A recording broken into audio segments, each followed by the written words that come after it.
Bienvenidos a un nuevo video del canal Sanar Inconsciente. En esta ocasión vamos a ver más un aspecto literario. Vamos a conocer qué es un midrash y en hebreo la traducción es enseñanza o dar más luz.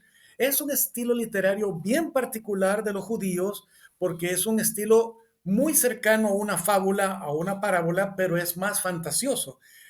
Pareciera que en ocasiones es muy infantil. De hecho, las primeras veces que yo leí un midrash me pareció que no me aportaba mayor cosa. Por ejemplo, fue cuando yo leí una historia de que en el arca de Noé vino Noé y agarró un cuervo para mandarlo a buscar tierra y el cuervo no quiso ir porque tuvo miedo de que Noé se quedara con la cuerva.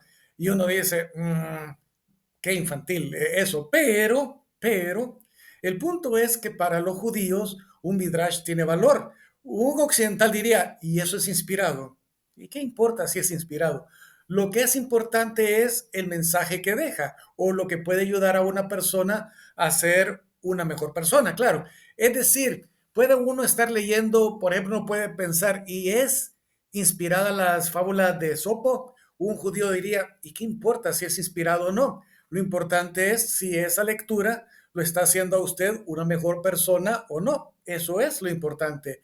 Porque a veces se pone a pensar más que todo en mentalidad occidental. Si no es inspirado, pues entonces, o no está acreditado como inspirado, pues no es algo de valor. No es así en el judaísmo. De hecho, por ejemplo, cuando Jesús narraba parábolas, uno podía decir, óigame, pero ¿y estas parábolas son inspiradas? Hoy la iglesia lo toma como inspirado, pero en aquel tiempo decir, miren, fíjense de que en la mañana salió una persona bien temprano, se levantó y fue al mercado, fue a comprar las cosas y después se las llevó a la colonia y ahí llegaron todas las personas a comprarle la fruta que había comprado en la tiendona, en el centro de San Salvador, y después llegó, regresó a su casa, se tomó su vaso de leche con café y se durmió feliz hasta el día siguiente. Y uno dice, bueno, esa es la historia que les quiero contar. Imagínense que eso invitaran a alguien a una iglesia a predicar y les contara esa historia y dice, bueno, muchas gracias, nos vemos hasta la próxima y todos, "Hmm, ¿qué nos habrá querido decir con esto? ¿Y es inspirado o no? O más bien será de que, pero ¿y por qué no menciona ningún versículo bíblico? Bueno, esa es la mentalidad occidental, pero en la mentalidad judía es ese cuento, ¿qué es lo que me quiso enseñar? Y lo dejan dándole vueltas a la cabeza, dándole el engrane, hasta que al fin está rumiando y empieza a decir, algo nos quiso decir que nos puede ayudar. Ahora, les voy a contar un midrash que me llamó mucho la atención. Y de hecho, este midrash tiene un midrash adentro. Es decir, es como que una parábola que tiene otra parábola adentro.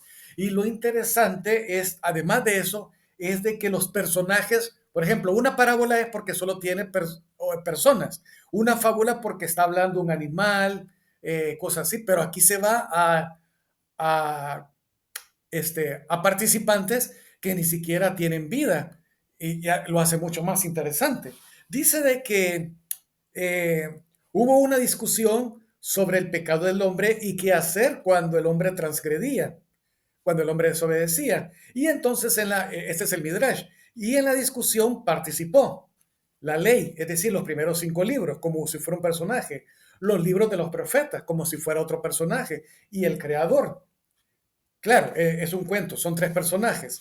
La ley, los primeros 5 libros, propuso que cuando el hombre cometiera un pecado, propuso un sistema de equilibrio de acciones. Si una persona comete un acto negativo, lo equilibra con buenas obras, con rectificar, con balancear, con sacrificios. Después le tocó el momento a los libros proféticos.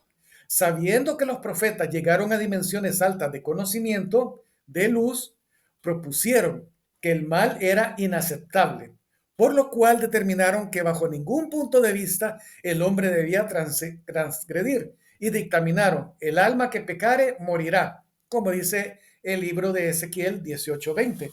Es decir, aquí me llama la atención de que estos dos que acaban de plantear son 2 puntos de vista que realmente llevan en las escrituras, en el Antiguo Testamento, en el Tanakh, como se le llama en el judaísmo, a los libros que no incluyen al Nuevo Testamento.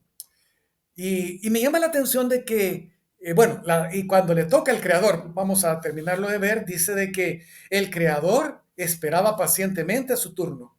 Escuchó sonriente la propuesta de la ley y de los profetas. Sin prisa ni apuros, narró una parábola en la cual el padre le pidió a su hijo hacer una tarea. El chico se resistió y desobedeció el mandato. Su padre, un hombre riguroso y bondadoso, decidió castigar al chico. Pero este, en un arrebato de luz, buscó el abrazo del padre sollozando como bebé. El padre, enternecido por este acto, pasó por alto la ofensa y se fundió en un eterno abrazo con el desobediente hijo. Su amor pudo más que el deseo de meramente ser obedecido. Aquella transgresión se transfiguró en mérito. Ambos, padre e hijo, terminaron más unidos que antes. La Torá, la ley y los profetas solo escucharon. Con el tiempo comprendieron. Y hasta aquí el Midrash. Me llama mucho la atención porque pareciera como que está haciendo una referencia a la parábola del hijo pródigo. No sé si este Midrash fue inventado antes de Cristo o si fue inventado después de Cristo, pero realmente tiene mucho de los factores del hijo pródigo y llama la atención esto de que, por ejemplo, con Dios, con el Creador, uno se puede conectar a nivel de mandamientos. También se puede conectar con el Creador con una vida limpia, una vida sin transgresiones, pero llama la atención el punto que dice de que se conectó con su Padre eterno por medio del amor, se conectó de una forma más profunda, porque de hecho en la parábola del hijo pródigo, pues el hijo mayor, pues no había transgredido, era un hijo ideal que nunca se había portado mal, pero no se conectó con su papá. En cambio, el que había fallado, él llegó a un punto profundo de darse cuenta de su error y volvió a tener el contacto, la intimidad con su padre, que pareciera que al final ese es el fin realmente del hombre.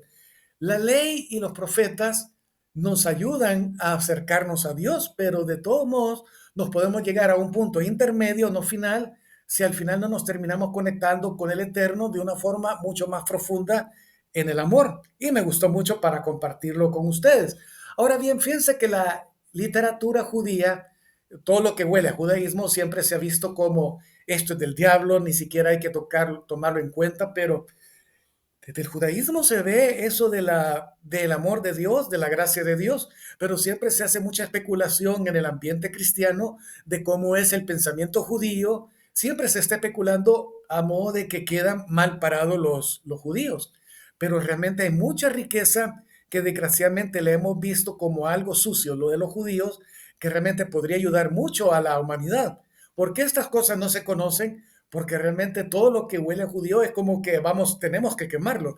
Claro que después de la Segunda Guerra Mundial, pues ya no es tanto ese odio contra los judíos, pero sí, el odio fue altamente contra los judíos y, por ejemplo, aún en el tiempo de la Reforma, encontré esta referencia que asusta, porque pareciera que Martín Lutero, cuando creó la Reforma protestante, el principal enemigo de Lutero no era el catolicismo, sino que el judaísmo. ¿Por qué?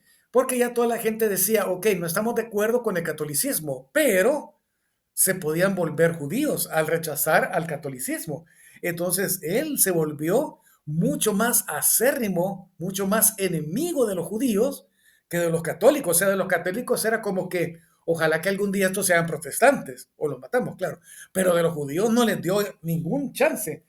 En 1543, Lutero publicó un libro que se llamó Sobre los judíos y sus mentiras. Lo pueden encontrar en Wikipedia y en varias partes de Internet, claro. En este libro, Sobre judíos y sus mentiras, Martín Lutero dice, es una obra que llega a afirmaciones como que los judíos son un pueblo despreciable. Es decir, no es el pueblo de Dios y su jactancia de linaje, su circuncisión y su ley deben ser considerados sucios. Están manchados con las heces del diablo, en las que se revuelcan como cerdos. La sinagoga es una novia impura, sí, una ramera incorregible, una mujerzuela impía, una prostituta. Lutero propugna que las sinagogas y las escuelas rabínicas que están enseñando el Antiguo Testamento, que están enseñando a guardar la ley de Dios, que están enseñando los midrash, estas deben ser pasto del fuego, quemadas. Sus libros de oración destruidos, que se prohíba a los rabinos predicar. Claro, nadie después pudo conocer lo que son los midrash porque, óigame, si medio conocen esto y los quieren quemar, que sus casas sean arrasadas y sus propiedades y dinero confiscados. No se les debe mostrar ninguna piedad ni misericordia, ni facilitar protección legal alguna. Uy. Y estos infectos gusanos venenosos deben prepararse para el trabajo forzado o la expulsión definitiva. ¿Dónde fue que quedó la parte de amar a Dios y amar al prójimo? También en este libro Lutero parece incluso proponer el asesinato de judíos cuando escribe, seremos culpables de no destruirlos. Asusta. Y esto fue la Reforma protestante. Claro que nadie quiere hablar de esto porque dice, y entonces, ¿cómo queda el santo San Lutero si él fue el que hizo la separación con la Iglesia Católica? O sea, el pilar de lo que fue el origen de la Iglesia protestante y la Iglesia evangélica. Bueno, este es el fundamento de donde se crearon esa rama del cristianismo. Y yo no dudo que durante la Segunda Guerra Mundial, o sea, esta idea estaba en muchas personas. Y cuánto alemán, cuánto luterano decía, pero si esto fue lo que motivó, lo que propuso Martín Lutero, si realmente esto hay que borrarlo, porque esto es peor que el diablo, los judíos. Bueno, perdimos mucha de esa riqueza y hasta el día de hoy seguimos perdiendo la riqueza cuando, por ejemplo, se dice si no es cristiano, pues hay que quemarlo, es del diablo, incluyendo si es algo judío. Pero sin embargo, lo que yo veo es de que la literatura judía y de hecho también lo que es la cábala, lo que es el misticismo judío, lo toman como brujería, como hechicería, cuando en mi opinión, para mí, sanó mucho mi alma, me salvó de realmente pegarme un balazo en la cabeza al entender más claramente el concepto de alma, el concepto del mal, el concepto de que es el mundo de una perspectiva muy distinta, me ayudó mucho. Y yo no dudo que realmente el que puede encontrar en la literatura judía esa riqueza va a encontrar que también va a poder sanar mucho de su interior con historias que realmente parecen cuentos de hadas, pero que en el fondo para los judíos es, ¿y qué importa si parece cuento de hadas? ¿Qué importa si parece una película de los Avengers? ¿Qué importa? Eso es algo que te va a ayudar a ser mejor persona. Pues qué bueno para ti. Bueno, llegamos hasta aquí con este video. Espero que les haya gustado y nos vemos hasta la próxima.